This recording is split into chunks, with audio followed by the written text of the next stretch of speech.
I had a lot of interest in agriculture because I grew up in an area that used to farm quite a lot. And everybody was farming, and not everybody was farming as profitable as I've seen around them because it was like a farming community.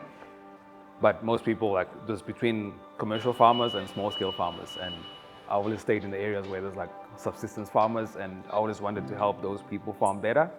So I decided I'm going to study agriculture, hence I did agricultural extension, which is agricultural advisory. Originally, I'm from a small town up in the north of the former Transkei, a place called Bizana. Yeah. Was born and bred in Durban, moved to Matatiele, and then moved to Bizana. Yeah, I call home Bizana. I've been with Living Lands now for 7 years. Living Lands, it's always been like quite a different working environment. It was not about positions, because we say our organization is a role-based organization where you not just don't have a position, you have a role within different projects, because we work across different landscapes and we have different projects. And so for us, I had different roles. I got to experience different roles in the projects that we're doing. Started off as an intern. I worked as a project assistant in the beginning because I was helping a former project manager. And then I ended up having to manage the teams myself. And then ever since, I've been managing the teams. And as the roles changed, like, I ended up getting a bit of GIS. I had to do like mapping for the different sites for the guys, like picking out plots where they're gonna work, learning the landscape and all that. And then as time moves on and new technology comes along, I had to learn how to fly a drone and how to use the drone in conjunction with GIS, while at the same time doing the management side of things.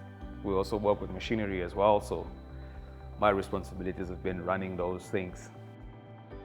We work in quite remote areas, like having bakkies that break down. That's like a massive challenge that slows down the work. Like if you wake up in the morning and then get a flat tire, ability to get a tire quickly, you need to learn how to patch a tire, fix it on the side of the road and keep going. Or it's like little things, like when there was not enough, during load shedding, not having enough electricity to work during the day in the office to do your GIS work, to map out. Those are little things, like, yeah. Well, on site, what we do is we're basically dealing with erosion control, because most of the areas that we work on is areas that have been degraded and the vegetation has been like fully, say, removed or just went away due to the drought. So what we do is try to slow down the water that washes down those hills so that the soil doesn't wash away, and also like creates a little bit of a microclimate around in the pond. It's that the microclimate helps with building up silt, because we also throw in seed into those ponds. After we first dig them, we put in seed and then we brush them. The pond itself, it holds the silt and then it holds the moisture into the soil, and it creates a microclimate for the seed to grow and regenerates the areas. And when you have seeds in the ponds, it holds the soil better. And the brush that we put on, it also helps if you have livestock on your farm. It prevents the livestock from grazing the whole grass that's growing into the soil. Yeah. For brush picking, yeah, we use acacia karoo. That's what we use most of the time because it's the thorniest tree that's growing around these areas. And those thorns help prevent animals from grazing the grass that's growing in the ponds. Yeah, that's the best thing about it. And when it degrades, it becomes compost into the soil. And it also helps having a bit of shade in the ponds, because it's quite hot here. It can get up to like 41 degrees. And that sort of kills the grass as well and the seeds. And that little bit of brush that we put on helps create shade for the seed to grow.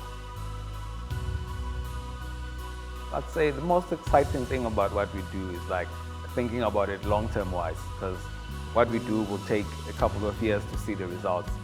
Because we're working in a dry area that's been going through drought for a couple of years. And when it rains and you see the water staying in those ponds, and you're saying like, okay, I can see the potential of what we're doing, like the difference that this thing is going to make in the next 10, 20 years or so, like that. And the excitement that it brings to the people that we work with, it's like the jobs that are being created.